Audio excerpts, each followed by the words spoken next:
Hey everybody, welcome back to Living Between Paychecks Kitchen. It's me, Jack, and today we're doing something really easy. We're making some Parmesan Chicken Bites.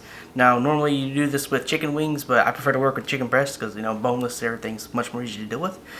Now we're going to bake these. You can also fry them if you want, but we're going to go the healthy route and try some baking them. And we're going to use butter later on at some point as well to help the cheese stick, but we'll see when we get there. Okay, so here's what you're going to need. You're going to need some chicken breast. I have 3 of them here. You're going to need some seasoning. I have my custom seasoning of choice. I'll go over it in the description. You're going to need some cheese, specifically Parmesan. I have grated and chopped. The recipe actually calls for grated, so try to get grated if you can. I did not have enough and I didn't find any. We have 1 clove of minced garlic. We have some Italian parsley chopped up, red pepper flakes, and 5 tablespoons of butter. And yeah, that's all you need for this. It's really easy. Okay, so first thing you need to do is set your oven for 450 degrees, and then we're going to start seasoning our chicken. I have my own custom mix here that I'm going to sprinkle on with a fork, mainly so I can control how much I add. And we're going to mix it together really well. You could do this on a plate or you could do this in a bowl. I find it easier to do on a bowl because you don't have to be as careful about flinging chicken and contaminated seasoning all over your counter. Now, you can go until everything's really nice and light and barely coated, but I like to add a bit more than that. But be sure to periodically stir the seasoning and the chicken together. And repeat the process a couple of times. Now, this specific sweet seasoning here is really sweet. It's not a perfect copy of the Williams Food Co. stuff because I'm not sure exactly how they do it, but their stuff is amazing. But this is a good second. And I'll go over how to make it later. I might even do a video on it at some point. I mean, I already did taco seasoning on one of them. Just gonna season the camera back and just keep seasoning the chicken until you have it the way you want it. Alright, here's my chicken after 3 passes. I think this is a good amount of seasoning. Now you can add more if you want, but I'm not going to go too overboard with it. Next, just add it straight to your baking sheet. You can cover it with foil if you want to prevent sticking. I put foil and a little bit of oil to really prevent as much sticking as possible. You don't have to, it's up to you. Alright, and after you have all your chicken down on your baking sheet, we're going to bake it for about 11 to 12 minutes at 450 degrees Fahrenheit. For Celsius, I'll put that in the description because I don't know it off the top of my head.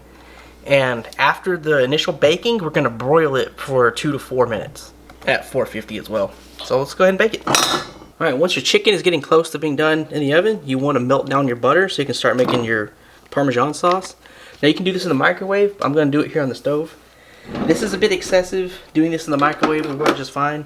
Now we're not trying to, you know, fry the butter. We just want it to melt. So once it's done melting down, we're going to put it in a bowl. Okay, once the butter is done melting, go ahead and pour it into a bowl and let it cool off.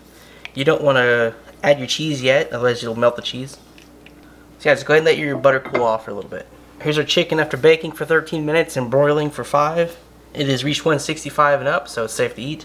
Next, you want to add it to a bowl. We're using the same bowl from earlier, just cleaned out. Okay, once you have all your chicken in your bowl, go ahead and put it aside and come back to the butter. Now we're going to add a little bit of parsley to it. Not a whole lot. And we're going to add some garlic to it. Once again, not too terribly much. We're going to add some red pepper flakes. And we're going to add some of our cheese to it as well. And we're going to pour this over the chicken and we're going to mix it together. First, let's stir it. Try and spare you from the horrible noises. Alright, let's go ahead and add it to our chicken. And we'll toss the chicken around as well. And toss the chicken around in your butter sauce. Also, you can just pour the butter straight onto the chicken as well and then add everything. But the recipe I was following said to mix everything into the butter. Now I have some more cheese here off to the side. I'm going to go ahead and add it. Just a couple pinches at a time. And shake it around. And stir it in.